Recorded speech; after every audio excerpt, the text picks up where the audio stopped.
بسم اللہ الرحمن الرحیم۔ السلام علیکم ناظرین۔ تحریک انصاف کے انٹرا پارٹی الیکشن کا فیصلہ ہو چکا ہے۔ 2 دسمبر کو الیکشن ہوں گے اور عمران خان نے چیئرمین یا قائم مقام چیئرمین پی ٹی آئی کے لیے بیرسٹر گوہر خان کو نامزد کر دیا ہے۔ بیرسٹر گوہر خان کون ہیں؟ پہلے ہم اس کا آپ کو بتاتے ہیں۔ ضلع بنیر سے تعلق رکھنے والے بیرسٹر گوہر علی خان جو ہے سابق پرائم منسٹر آف پاکستان اور چیئرمین پی ٹی آئی کی اسلام آباد ہائی کورٹ اور الیکشن کمیشن آف پاکستان میں نمائندگی کرتے دکھائی دیتے تھے، اور بیرون ملک تعلیم حاصل کرنے کے بعد 2004 سے وکالت کا باقاعدہ آغاز انہوں نے کیا تھا، اور گوہر خان نے جولائی 2022 سے عمران خان کی عدالتوں میں نمائندگی شروع کی۔ وہ پہلے پی ٹی آئی رہنماؤں کے مقدمات کے لیے معاوضہ لیا کرتے تھے، تاہم 2022 سے وہ بغیر کسی معاوضے کے جماعت کے لیے کام کر رہے ہیں۔ اور گوہر خان پہلے ایسے وکیل ہیں جنہوں نے غیر ملکی فنڈنگ کیس میں سب سے پہلے ریٹ پٹیشن دائر کی، اور توشہ خانہ کیس میں بھی عمران خان کی نمائندگی کر چکے ہیں۔ اور گوہر خان اس حوالے سے اس سارے معاملے پہ جو نظام چل رہا ہے اس کے حوالے سے کہتے ہیں کہ تبدیلی اور اصلاحات لانے کی ضرورت ہے، اور میں اس کے لیے جدوجہد کرتا رہوں گا اور اس جدوجہد کے ساتھ ہوں۔ ہمیں یہ پرانا نظام ختم کرنا ہے جس کے لیے اصلاحات لانا ضروری ہے۔ اب سپریم کورٹ کے جو وکیل ہیں بیرسٹر گوہر خان نے، تھوڑا صحیح میں آپ کو بتا دوں کہ برطانیہ کی یونیورسٹی سے انہوں نے ایل ایل بی اور پھر امریکہ کی واشنگٹن جو اسٹیٹ ہے وہاں سے سول آف لاء سے ایل ایل ایم کر رکھا ہے، اور اعتزاز احسن صاحب کے ساتھ ان کے بہت اچھے تعلقات ہیں۔ ان کی براہ راست نگرانی میں وکالت کا تجربہ رکھتے ہیں، اور لگ بھگ گزشتہ تقریباً 1 سال سے اب یہ چیئرمین پی ٹی آئی کی قانونی ٹیم میں شامل ہیں۔ اس سے قبل جو ہے یہ پی ٹی آئی چیئرمین کی نامزدگی کے حوالے سے متضاد دعوے سامنے آئے تھے کہ پی ٹی آئی کے نائب صدر شیر افضل مروت کا کہنا تھا کہ عمران خان پارٹی الیکشن نہیں لڑیں گے اور کسی اور کو چیئرمین شپ کے لیے نامزد کریں گے۔ پھر پی ٹی آئی نے اس بات کی تردید کی تو ٹی وی پر آ کر بیرسٹر علی ظفر نے شیر افضل کو درست قرار دے دیا، اور پھر اس کے بعد عمران خان کے وکیل بیرسٹر لطیف کھوسہ کے تازے بیان نے انکشاف نے جو ہے وہ معاملے کو مزید پیچیدہ کر دیا، جس میں انہوں نے یہ بات واضح کی کہ جو ہے وہ عمران خان یعنی انہوں نے یہ بات اس طریقے سے کی کہ عمران خان نے -1 خبروں کی سختی سے تردید کی ہے، کیونکہ پہلے شیر افضل مروت اور پھر بیرسٹر علی ظفر کی باتوں سے انہوں نے قطع نظر پی ٹی آئی چیئرمین کے وکیل جو ہے وہ بھی بیرسٹر لطیف کھوسہ انہی کے وکیل ہیں، انہوں نے یہ بات کہی تھی۔ خیر، الیکشن کمیشن کے جو اعلان ہے کہ انٹرا پارٹی الیکشن کروایا جائے، اس پر تھوڑا سا اگر نظر ڈالی جائے تو اگر پارٹی کی قیادت کا جائزہ لیا جائے تو یہ بات بالکل واضح اور غیر مبہم ہے کہ پارٹی اس وقت کافی مشکلات کا شکار ہے۔ یعنی یوں کہا جائے کہ لیڈر لیس ہے، اور بیشتر پارٹی لیڈرز جو کہ کم از کم حلقے کی سیاست اور الیکشن لڑنے کی صلاحیت رکھتے تھے، اب یا تو اپنے جرائم کی وجہ سے جیل میں سنگین مقدمات بھگت رہے ہیں، اور یا جو باقی ماندہ بچے ہیں وہ پارٹی کی غلط پالیسیوں کی وجہ سے پارٹی چھوڑ کر بھاگ چکے ہیں۔ اب پیچھے اگر دیکھا جائے تو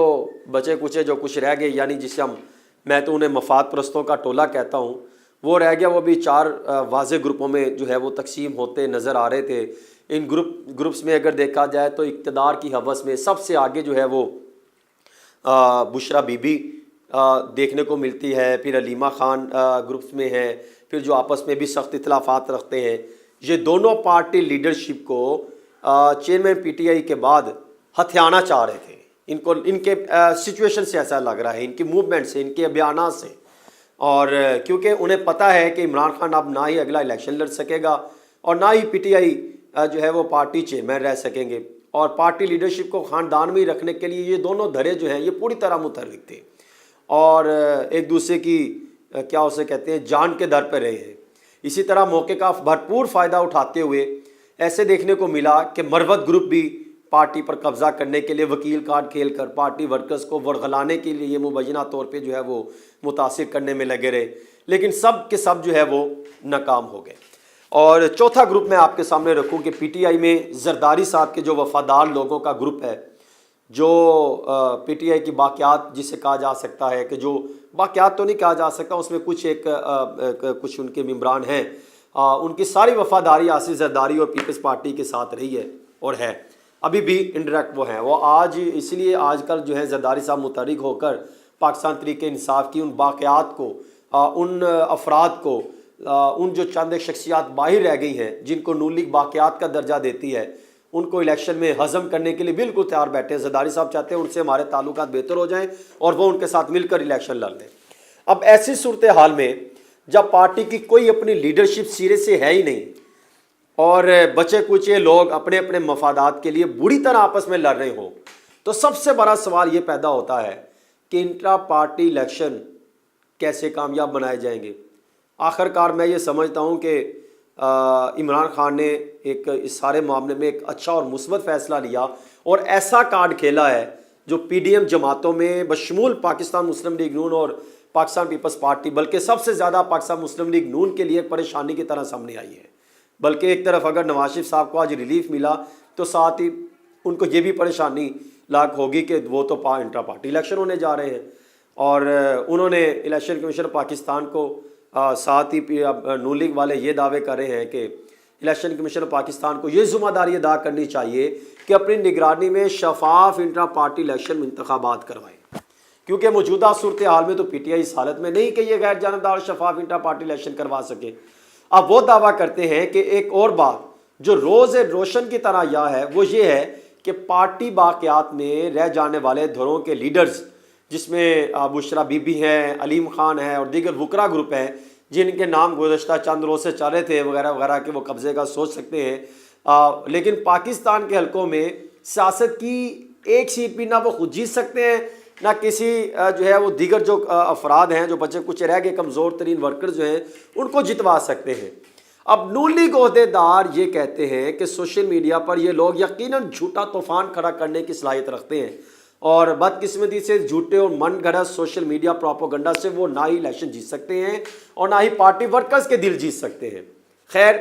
میں ان کے بیانات پر بھی اگر دیکھا جائے تو میں صرف یہی کہوں گا کہ الیکشن کمیشن اور پاکستان کو یہ بھی چاہیے کہ تمام سیاسی جماعتوں خصوصاً